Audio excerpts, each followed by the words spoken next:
so I can see you. Okay, very good. 4.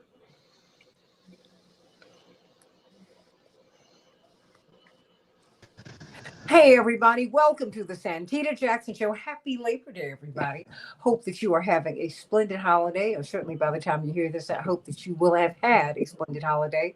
Sending all of our love and prayers to the people of Minneapolis. Of course, yet another mass shooting. A shooter went into the church and killed children and shot people and filled them with terror.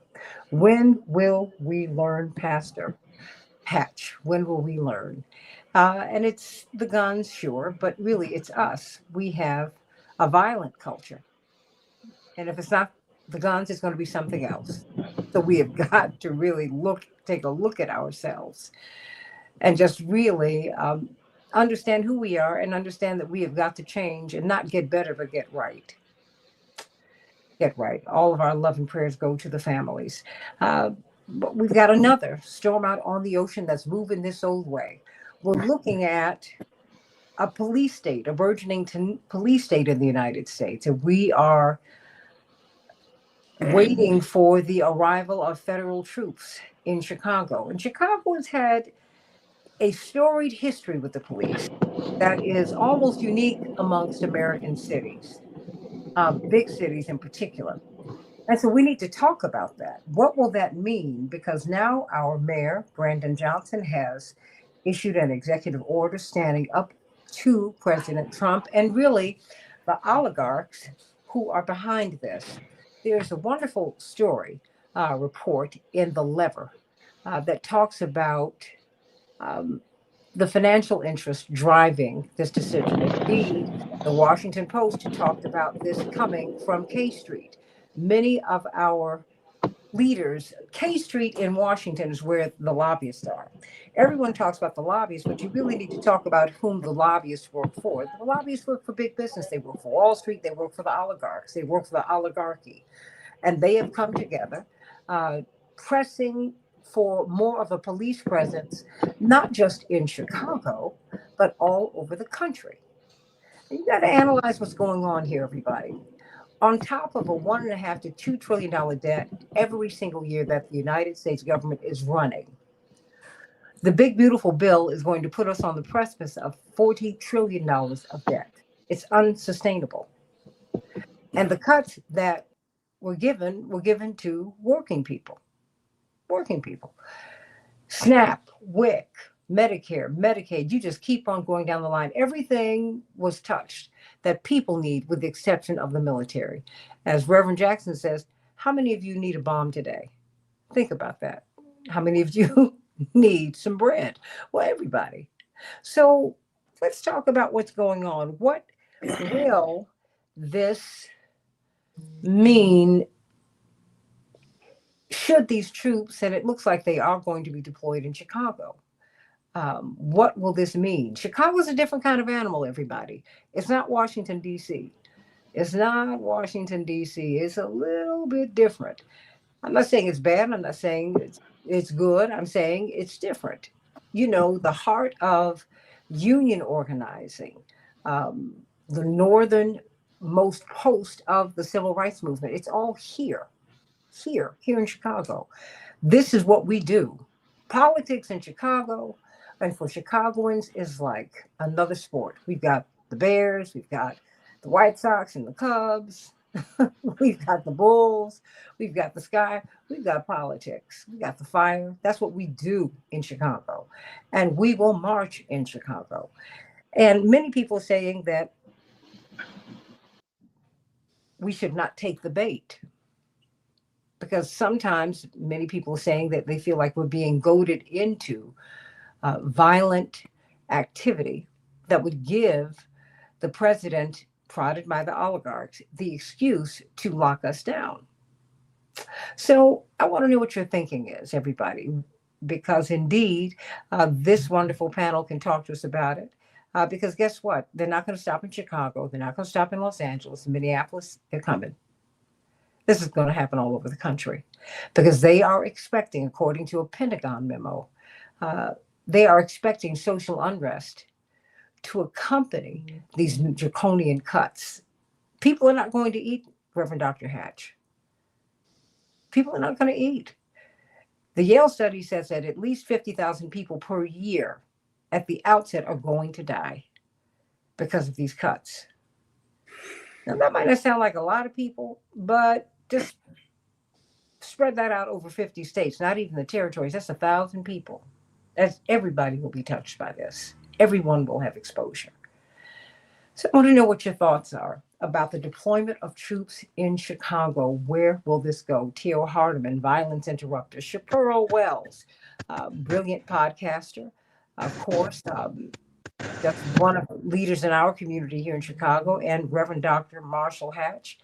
And so you tell me, what say you, Reverend Dr. Hatch, because you have been interfacing with the mayor, who is also your neighbor. Absolutely. And you've done a tremendous job of sort of outlining the the the danger that we're facing in this season.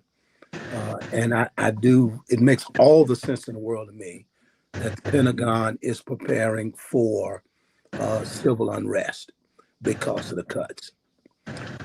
Many of us are talking about how violence is down all over the country. And indeed it is. We don't always correlate that with the the extra sort of infusion of cash that came through the COVID emergency. You know, there was a lot of money put out here on the streets, and it filtered all the way down. And for those of us that kind of paying attention, there's an obvious correlation with the downward trend of violence because people have had money available, you know. And so it stands to reason that when that spigot is cut off, that we're going to see an incredible spike in violence and unrest, and I can just see it coming. You know, that being said, I mean, we're in the fight of our lives with this piece, as you mentioned here in Chicago. You know, more than likely, the president's policies of sending the National Guard is going to meet its match here in Chicago. In Chicago, we organize. That's what we do. And we do that from all sectors of the communities in Chicago. Uh, will this play in the hands of the president? Possibly. It also could not play into the hands of the president and you know spiral out of their control to manage the messaging out of Chicago. But these are just very dangerous times. You know, there's a spirit of violence, not only on the streets but in the world, wickedness in high places, Mhm. and what we're looking at is the exact thing that Dr. King talked about. You know, consumerism, militarism, racism, the convergence of those isms spell catastrophe and disaster. And so we're going to have to try to lift up and take this culture to higher ground.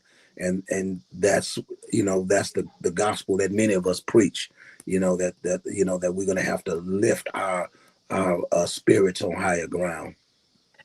Reverend Dr. Hatch, where would you expect to see a higher police slash and military presence on the West Side?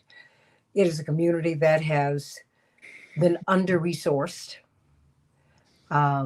tremendous potential, but it's been under resourced. And it has been painted as being, it's not even portrayed as a neighborhood. It's just high crime and Hmm. no good stories. And that's just all neighborhoods are far more complex than that. There are a lot of beautiful, beautiful families and people and neighborhoods on the West Side. But I can imagine the neighborhoods that would be targeted in Chicago. I mean, you have your pockets in Washington where you would expect to see, where you could see these uh, tanks and just all of these troops on the streets. But I'm wondering how they would place everyone in Chicago. What are you all expecting? Well, I just know that just the sight of troops in the streets that you can expect a major reaction, major resistance. That will be organic. That's going to come from all quarters of the community. Of course, you have the community that's outside of all of this. That we have a lot of young people who are in various states of despair, and that also could play into the president's strategy of creating the narrative of somehow, out of control violence that precipitates the need to call up a national guard and have really military force in the cities. This is going to be ground zero. It's going to be ground zero for the country if the president follows through on this.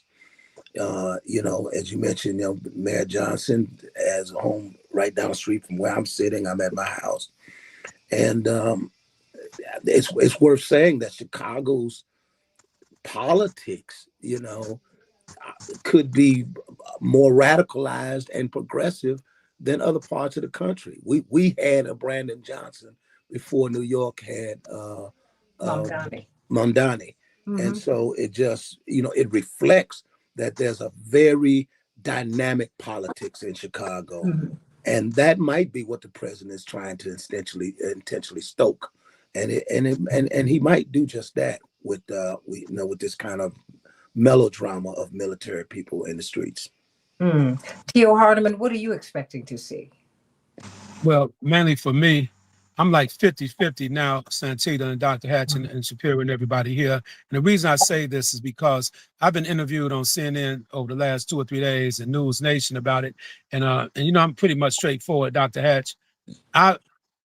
Outside of the National Guard, I believe we need a Black National Guard, African-American men and women, but mainly the men coming together to really address the issues in our community. I don't believe the issue of gun violence is a police issue. The police can help and try to sort things out, but I believe Black men should reach out to their sons, their nephews, and their extended family members that may be involved in a lot of the gun violence and try to help them make sense of the matters and help change their direction to a degree, because the gun violence has been around forever. It's not like just because it's not under Brandon Johnson's watch, it's not under the governor's watch. It's been around way before they took office. So far as the National Guard, if I had a wish list, I wouldn't mind seeing the National Guard patrolling the CTA trains. Because it's a lot of crime on the trains and the crime has increased there. Now, some people, I never thought this way before, but I'm looking at a Black type of, like organized unit of African-American men, and we need the resources. I don't want to just talk about resources, but we can use the resources to reach our own brothers and sisters out there, because I believe them young brothers are open to the right messenger. If it's the right messenger, you may be able to make some progress, because over the Labor Day weekend here, 52 shot, 7 killed. So the numbers steady going up here or there. All the mass shootings in Chicago recently. So we have issues. We cannot deny that we have an issue here now. We cannot play with that. That doesn't mean that Donald Trump is the solution, because if the National Guard were to come to Chicago, they would be a temporary fix. That's all it would be. But for those who are opposed to any type of support, I would like to ask the age-old question, then we need to come up with a better solution and a better strategy. I think there's been a collapse of some of the leadership, not all of our leadership, and so especially the ground level, and that includes myself. God has blessed me with a good relationship with a lot of young guys out there. I want to say that. But I have about 40 staff working in Chicago, so we're not all over the city, but the areas that we work in, we made some progress, and significant progress. Also, Santita, and I just say this in closing here, homicides are down, but the homicide rate per 100,000 people in Austin, West Garfield, East Garfield, Inglewood is staggering. You're talking about numbers like 90 people per 100,000. The national rate is 5 or 6 people per 100,000. So we have a lot of work to do because of structural racism, a lack of resources. The list goes on and on. The poverty, poor educational system. So right now, we need all the help we can get, but I'm not going to say that the National Guard is the solution, though. But I mean, right? So what do you make of what happened with the Minneapolis Catholic school shooting? Well, it's more the same, where you got these some people that appear to have psychopathic mental health issues. The guy that shot the individuals at the Catholic Church was dressed like a lady. The same way the Well, guy was dressed in well, Highland Park, he was dressed like a lady. I don't well, know, well, what the not just mindset dressed is. like Yeah. they identified as trans, but Because that I having didn't been look into said, it that deep. Right. well, no, I mean, but what I'm saying is, as I think we have to be very careful not to sound Right. like pathologizing the Black community, Exactly. because what you're doing is there is a violence problem in the United States of America. Dr. King said 60 years ago that Mm. he feared that the greatest purveyor of violence in the world at that time, and it remains to be the case today, is the United States. People have said, including Reverend Jackson, that the bombs you drop overseas will explode at home. I've Mm. talked to countless veterans who talk of moral injury. T.O. Hardeman, Marshall Yes. Hatch, Reverend Dr. Marshall Hatch, and Chaparral Wells. We're trying to bring up Dwight McKee. And to be trained to kill is does something to you. It damages you. And they will, I mean, and they come home, almost all of these people, not this person thus far, but many of them are connected to the military, and they come back damaged, and they come back shooting people. So I'm just saying that, and when you under resource, and this is a point that Mayor Johnson has made over and over and over again, and the data has borne it out, that when you drain a community of resources, all kinds of things happen. Not to mention all of the guns that are being dropped off in our community. I mean, Tio, you got to concede what other people have been reporting, that fully loaded weapons are being dropped off in Black communities. That's And true. Very I true. mean, and so it's like, for what? I mean, there's something more going on here. And as I mean, yeah, you need violence interrupters, but someone needs to talk to Dylan Roof. I'm so tired of them having these mass shootings, and then you have the corporate media in tone. We're not going to mention their names. Why not? You all are lying. They're lying because what they need to do is go into their neighborhoods and find out who their mothers and fathers are, find out who their neighbors are, find out their communities, find out how these communities produce these murderers who walk into church, who walk into a church or stand outside of a church and decide they're going to shoot everybody. Who does that? I mean, somebody help me. Chaparral, before we bring up Dwight, what's on your mind? Chaparral? Santita, Okay. Santita, thank you so much for having me today. Santita, I've been on both sides of this issue. My son was murdered Mhm. in the city of Chicago back in 2016. However, I tell people all the time that I'm still not a proponent for for the National Guard to come into this city, because I know that they will not be fair to us. I know that they will attack us. I know that we will be under siege. We will lose all of our constitutional rights. I'm not advocating for a police state. And so when we agree as Black people to say, hey, it's okay for the National Guard because something has to give. And I've been in Facebook debates all week about this very issue, about the killing, as To has been stating, that the rise in Lawndale and Austin area and on the south side and south shore. These are all hot button areas. However, what we have not seen our local government or the federal government do is target those high crime areas.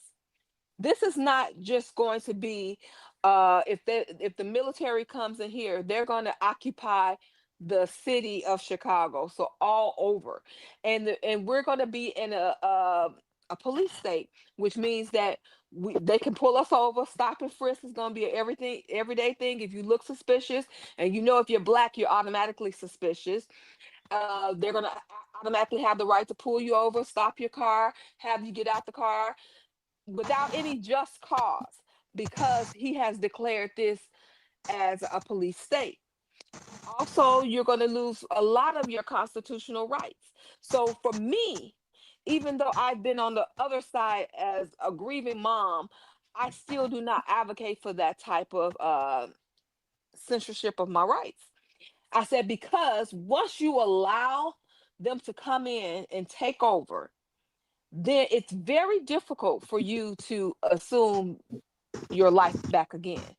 As we see, as they when they pulled back everything during COVID, you see now it's still people like, wear your mask at, stand 6 feet away from me, because people become um desensitized to all of these things that are happening around here, and it becomes normal.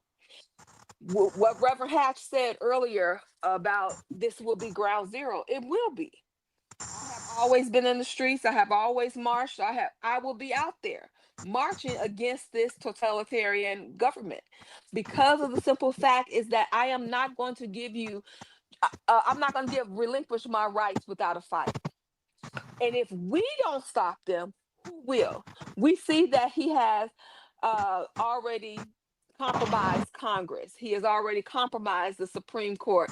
They have already put people in place from the state houses and the federal houses to support his agenda, to not only uh, rummage and put military on the streets of all the streets that he wants to, but to also relinquish our rights and make this a dictatorship.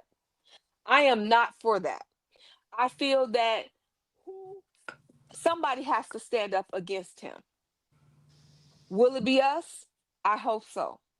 Because what we're seeing is that constantly we're seeing that people are capitulating with him and allowing this to happen. Everybody is just like, okay, just go along with all the things that he's doing when they know it is against the Constitution. Because if he's going to take away your First Amendment right, he's going to go down the list. The next one is going to be the Second Amendment right, your Fourth Amendment right.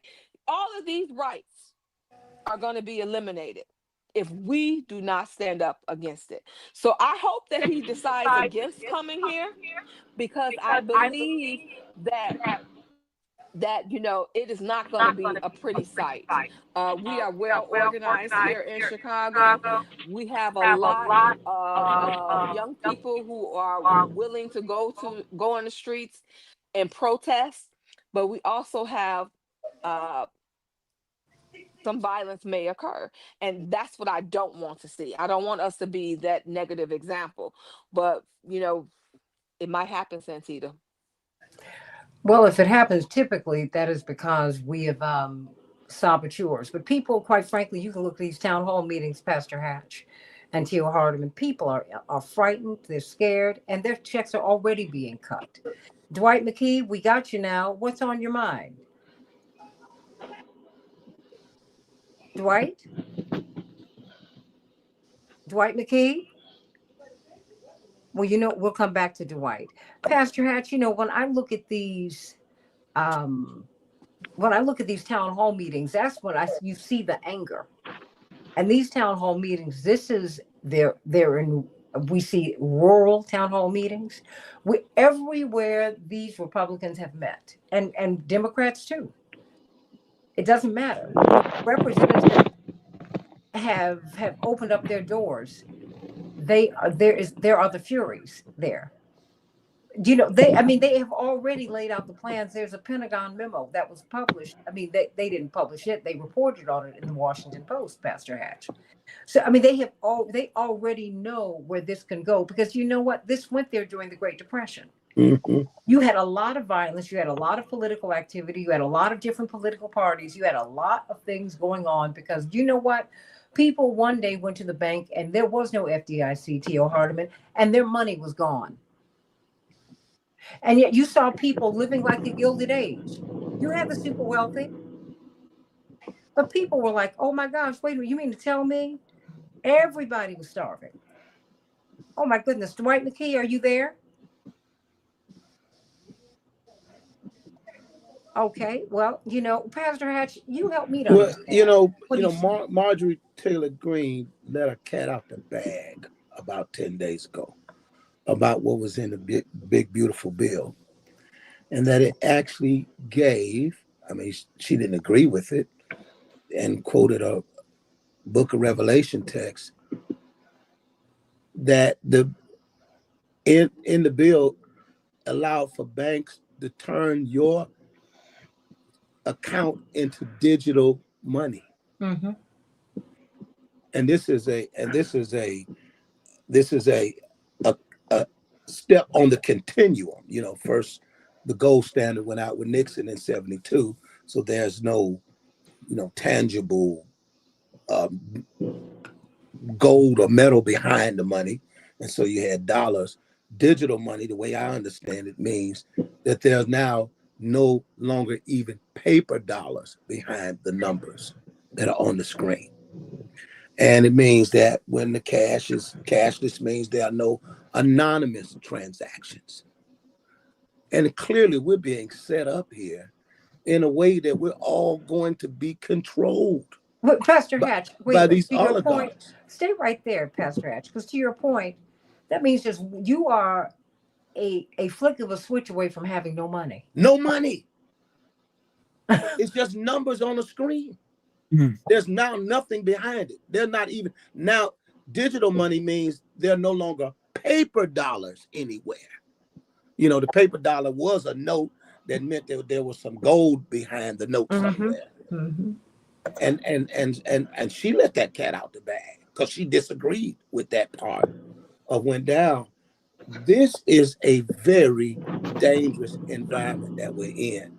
And some of us, I just saw this coming. I wrote a book in 2012 about how dangerous the Citizens United um, Supreme Court decision was that gave corporations and First Amendment of rights as a person, and then allowed all this dark money to enter politics, and allowed literally a hastening to a full-blown oligarchy. And that's where we are. You know, what you quoted, which was in the Washington Post, it makes all the sense in the world with me. They know where this is going. It's going to civil unrest. And they're planning for that. They're planning for it because when you take the money, most of the Because people that I've listened to, they have not correlated the so-called mhm, decline in crime with the PPP money that was out here. they're taking the pennies off.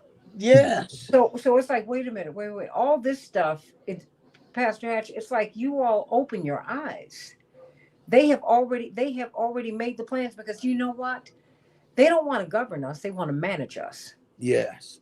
Okay? Technocrats, That, not a and democracy, a not technocracy. not even a republic. No.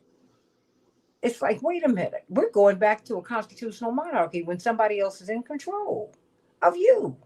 Yes. And they determine whether you're slave or free. And I think that as Americans are catching on, that is where you're going to see the rub, and they understand that. The They- calculation is, yes. yep, these people are going to go off, they're going to go crazy, and you know what? We've got something for them. We'll shut the country down. I just don't think, and Solomon, my sweet, this has nothing to do with Democrats and Republicans. Democrats and Republicans are in this together. Okay. Because Marjorie Taylor Greene was the person that told you. Let- No and- Democrat told us that yeah, we were now going to absolutely. digital money as of 3 or 4 weeks ago. Yeah. Literally. Listen to her. You don't have to agree with people on everything, but she's been saying some things that make me go, you know what? You're right. You see? You're right. I mean, when Congressman Paul said audit the Fed, I was like, you're right. Mm-hmm. Well, you mean to tell me you're a libertarian? No, I'm not. But you don't need to put a label on me. I think, who are they? They're in charge of my money. My president cannot fire them, but they're in charge of my money. How is that supposed to work for me? Huh? Dwight McKee, are you there? Okay, I don't know what's going on. Well, Tio, what are you hearing from people? What are they saying? Because see, in Washington, D.C., people are saying that they feel less safe. And Washington's a very interesting town. Town. Let's be very clear. It's a town. It's a city, but it's a town.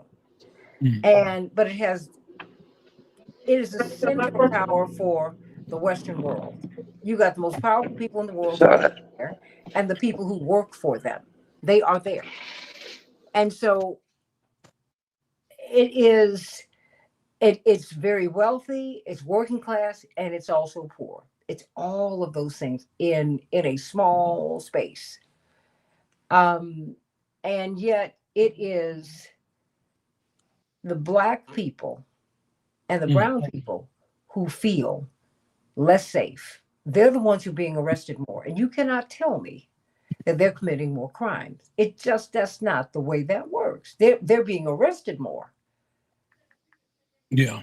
Well, I can say this. I'm out here on the ground level, meeting with victims of gun violence, meeting with community members. If you look at some of the playgrounds in the African American community, the kids are not playing in the playgrounds like they used to. If you go some of these homes out here and talk to some of these people that had their windows shot out by, whoever's shooting them, whether they black or white, I understand a lot of crimes may not be committed by African American people, but some are. Some of these communities are under siege right now. And that's the reality of it. So I say it's mixed based on the fact that I have talked to several people, and I'm a proud member of the African American, community, and I love my people. But we, once again, Santita, as men, black men in particular, it's incumbent upon us to go out here and try to solve our issues of this, of the gun violence, to a degree. I'm not putting everything on us, but the thing is, for far too long, we've looked outside of ourselves to try to really resolve this major problem we have. And the only reason I say this, Santita, I'm speaking for Chicago. I'm not speaking for the world right now. That 80% of the gun violence that occurs, the victims are African American. I just say, I look at the numbers and the shootings, the victims are African American people. So we must do a better job there. And another thing, as far as the illegal gun trade. Also, but any sociologist and psychologist, yeah, because the home of sociology for the Western world is the University of Chicago. That is what they do. They do that in economics. Right. That's what they do. And yes. they will always tell you that when you drain resources from a community, right, that is what ensues. It really is social engineering, T.O. Yes. So I mean, because I don't, because let me tell you this, because I hear Republicans say this all the time. And bless, who's it? Solomon said I'm a pure Democrat. I'm not a pure anything. You don't know me because you've not had any conversations with me. You don't even know my relationship with the Democratic Party because we got to fight the Democratic Party in Chicago. So really, stop and don't troll. Make a meaningful contribution. Don't be silly. Because guess what? I don't know where you are. I really don't even know who you are, my friend, and you're here every day, and I appreciate it. But I'm here to tell you, when you see the military outside your door, that is not going to be a nice thing. It's not, it is not in America, not in a place that's supposed to be free. And you don't need someone in fatigues to get the Black community together, T.O. We don't need that. No, I agree with you on that, Santita. I mean, because if you're going to do that, then send it to Dylan Ruth's neighborhood. No one's talking about that because it is. They should send them to that neighborhood. They send them to Dylan Ruth's neighborhood as well. Right? I agree with you. And I'm just saying, as a metaphor, all these people who come up and shoot everybody in a group and a bunch, and no one, you don't even mention their names, but you mention Black people on not you, but they mention Black people on television and in media all day long, but they don't talk about these white kids who kill everybody. There is a problem that we've got in America. And we can wear the red, black, and green and put our fists in there all we want to. Yeah, there's some things that we're doing that are absolutely wrong. And we have moved away from our tradition because we've gotten polluted by the majority culture, which is not where our parents were 40 years ago, 50 years ago. So let's deal with that. We can deal with all of that. But I'm saying to you, I don't need the army to come in here to take care of my family. And if you do that, you'll never get them out, and it will destroy our community, and more than that, it will destroy America. Oh no, I'm not a proponent of the National Guard. I want to make that clear. My comments more so like a Black men once again taking over their community until we and just rolling our sleeves up, putting together some think tanks in our community, identifying what's really needed in certain areas, and just go to work with our people. That's what I'm talking about. And I know these young guys would be receptive. It's just we need more people. You need women too, because it That's takes. why I mentioned the women as well. No, not as well. It takes men and women to create a child. Yes, and it takes men and women to create a whole community. You got Pastor Marshall and First Lady Hatch. Their children are products of them both. I'm a product of Jesse and Jackie Jackson. My father who split. I got something from him. I got something from her, and it all worked out. Now, Santita, you know what they're saying is that it's like $240,000 a day for the guards to be in DC right now. And what we're seeing is that they're wasting a lot of resources instead of taking that money. If they want to come and help, take that money and put it into the communities. It's I have a actually a foundation. million. Chaparral, it's $1 million a day. Oh, 1 million. that's even worse. You know, so it Hmm. like Tio has his Yeah. group. I have my own foundation. Reverend Hatch has his foundation. Put that $1 million a day. Could you know what we can do with $1 million into our And foundations? and and We and could and really reach these kids because they're not gonna listen to the white man, they're not gonna listen to the military, but they Mm-mm. will listen to brothers like Tio, brothers like Reverend Hatch. They will listen to me, who comes as a mother figure to these kids who don't have none. So they will listen to us. we and can we can use that money. We could set up reading labs, Pastor Hatch, yeah, I mean, and everybody literacy agrees labs. that crime is decreasing, has been decreasing all over the country, which means we know what works. It's resources. It's not militaries in the street. It's the money that you would have spent for that if it's $1 million a day. What does that do when we put it toward things that work? And almost everything that has anything to do with anything begins with relationships. We run programs, but to be honest with you, programs don't change people, but relationships do. Yeah. The programs just simply facilitate relationships. A lot of what we do with young men, and I'm gonna tell you, I enjoy it. I enjoy to experiment it because I'm a father and a grandfather. I use the language of parenting, and it's almost fun to do the work of transformation with these young men because I find out, and young ladies too, because I find out what we're doing, we're really finishing parenting a lot of young people who are growing into young adulthood. But the program facilitate that because the book of James said Hmm. you don't have access to minister to a person the gospel until you feed them. And all resources do is allow us to take some of that desperation off the table so we can really reach people. And that's why you need the money. You need the money so you can take some of the desperation off the table.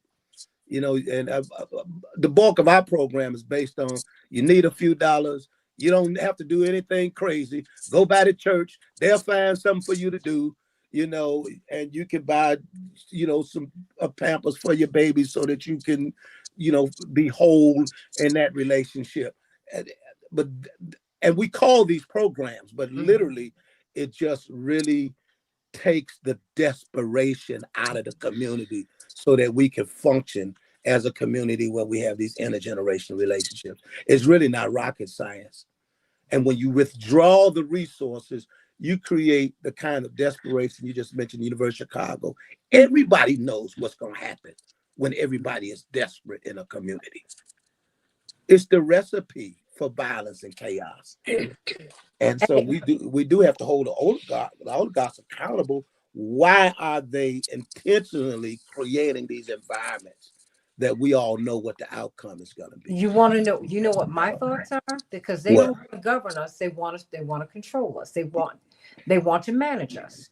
And there's a difference. So we have to what you do, Tio, you are a resource in the community. So I mean you're doing that work. I mean and there it is. And we have and that's what has to be done. When you give people time, love, and attention, you know what I bumped into, and I forgot that Exactly. happened years ago. When I was a child, there was a young man who was trying to kill himself and he was hanging off of a um he was standing on the ledge of a hotel in Los Angeles. By this time, Muhammad Ali had moved to LA. He heard about it because it was on the news. And he went over to the hotel and he went up to the room and he talked the young man off of the ledge.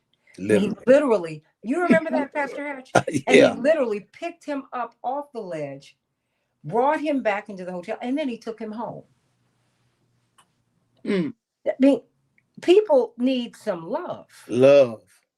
and they need some attention. And we need to stop pathologizing Black people as if violence is endemic to us. That's not true. It's not true. And then we act as if, and then we blow off what happened in Minneapolis at a church, no less. Then we blow off Dylan Roof, who they took to Burger King because he was hungry after he shot up and killed a church full of people. Innocent people Uh, that welcomed him into a Bible study. Who I'm just, does that? but you know what? We'll never know because guess what? The media did not go into his neighborhood asking. They didn't. You don't know who his mama is. You don't know who Yeah. his daddy. You don't know if he's got step parents. You don't know if he was abused. You haven't talked to his neighbors. He's just someone who sprouted out of the ground. That's why you know the corporate media are being absolutely dishonest Mm-hmm. because they're shielding the Dylan Roofs. And we They're didn't. shielding these mass murders. And we didn't make these broad judgments off the culture that produced them and what's unhealthy about that culture that it creates these individuals with these kind of pathologies. And it is a sick culture because we're actually purveying that sickness all over the planet. The American militarism, the violence, the the greatest, as Dr. King said, purveyor of violence in the world. It's the American government. The whole corporation is a big arms industrial complex that is exported all over the world and purveying violence everywhere and making the planet unstable. And so, we have to fight this fight from the belly, from the inside. I loved it was I think at least almost a couple of years ago, Sister Michelle Alexander had her article that she had passed around, but I love the title of it. It's what we all affirm, that only radical love can help us now, and that's kind of what we're talking about, and we want that for our community. Mm-hmm. We don't want the military, we want resources that the people deserve. People do not never function at their best in desperation. Those of us that do theology, the Garden of Eden is our natural habitat, meaning more than enough. In the scriptures, in the Gospels, there are 2 miracles in all 4 of the Gospels. One we know as the resurrection. Guess what the second one is that is in all 4 of the Gospels? The feeding of the multitudes. That was a miracle that was meant to teach that there was always more than enough, that there was no need to be desperate or greedy or self-centered, because there were baskets left over by the end of the operation, meaning that there was always more than enough. And that is how we function in our natural habitat. Nobody functions well in states of desperation. And people who structure these environments, they know exactly what they're doing. And I think, Santita, you put your finger on it. This is all by design. And we have to resist falling into that trap where we turn on each other instead of to each other, as your dad always taught us. And Pastor Hatch, T.O. Hardeman, Chaparral Wells, we have to acknowledge the difference between something collapsing and something being collapsed. Okay? We're watching our society being collapsed right now. With intentionality. Absolutely. These people who run this thing know exactly what works. They know. But the thing is, you cannot be big and little at the same time.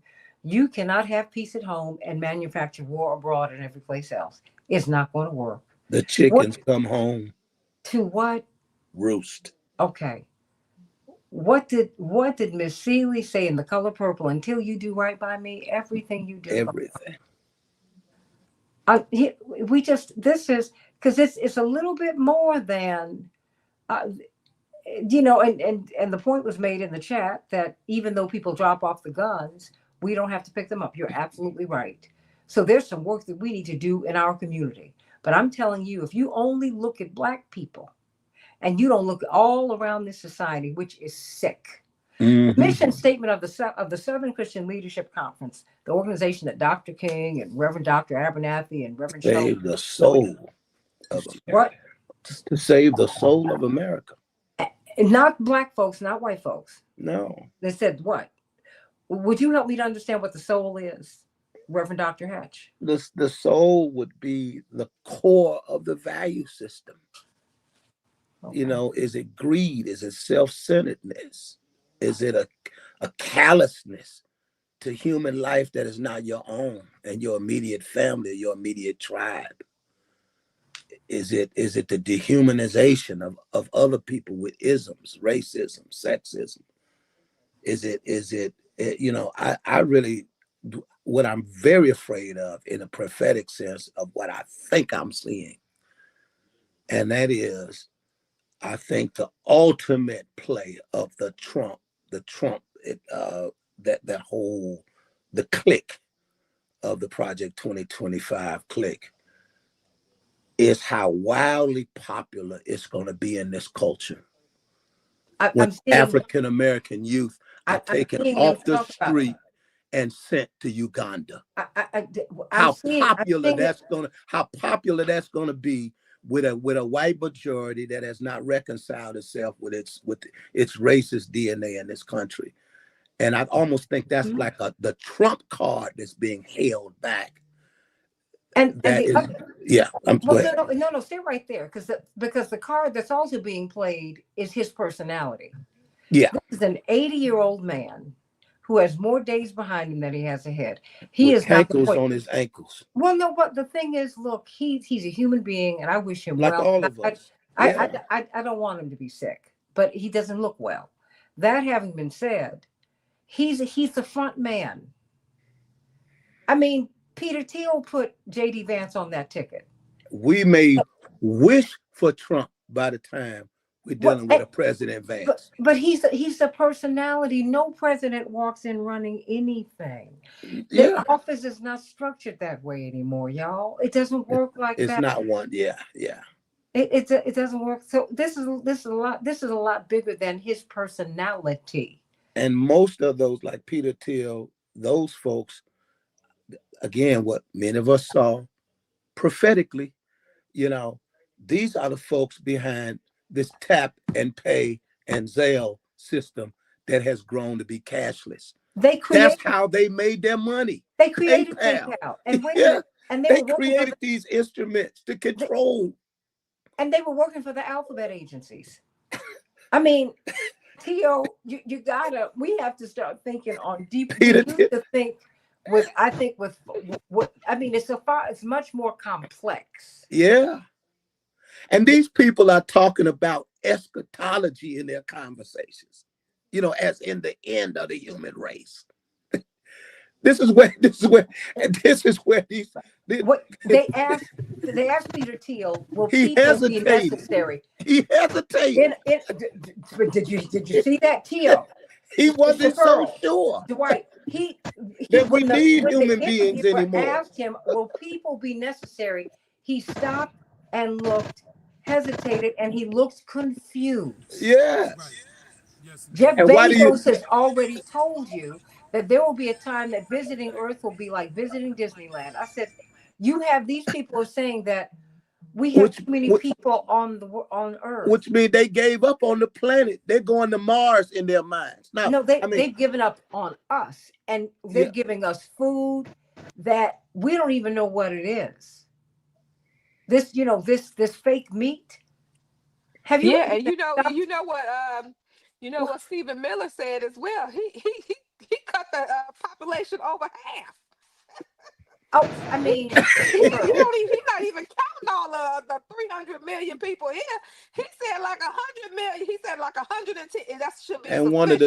One of the central themes. Oh my gosh. Is Negro fatigue, which means your final solution is being planned. While you're out here imitating the oligarchs, buying into their value system. you're not a part of the future that they see in front of them. This is something that we need to return to our own values. That's it. You know, our humanity, our humaneness, our love, not just of self, but our love of humanity, our broad way of thinking. And I believe that we're part of the 2/3 world. That's where Malcolm saw us. That's where Martin saw us. You know, we are part of the 2/3 emerging world if we see ourselves. And our assignment was always to save the soul of this Of America. of America Because in order to help save the world from America. I mean, that's what we're supposed to be doing here. Yeah, this is. And what did you say? What Daryl said, as Sister Dionne Warwick sang back in the day, what the world needs now is love, sweet love. And it's still true today. You're right. And Dave Dowling says, all ICE needs to say is you're an illegal. I mean, any of us can go into any neighborhood and someone will be speaking another language to us because we look like we're from everywhere. Yeah. And these poor African nations that's swinging these deals. I mean, if you understand the spirit of MAGA, just think about how popular that's going to be to take a Negro off the West Side and send them to the Congo. But wait, but they're interviewing Black people who are saying, I agree with this, because they have picked up Republicans, and I'm not partisan. You all know this. Yeah. The oligarchs, because they have them on the Democratic and Republican side, because you have Democrats saying that we're not using dark money, and they're all being paid to shape the conversation, but ain't nobody's changing anything.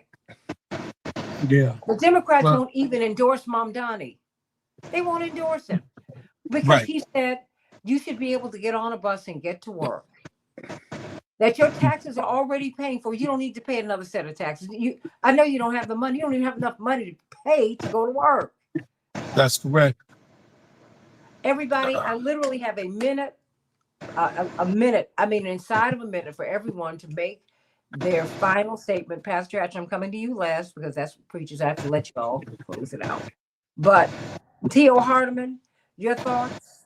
No, I just want to say, more work needs to be done, and everybody's holding down their end of, working with our people on a regular basis. And I want to pray for the entire world and pray for world peace. In regards to Donald Trump, it appears to be the overlay for the underplay with him, because you never know his real motives about everything. And that's another deeper conversation. It's an honor to be on your show again here today, Santita.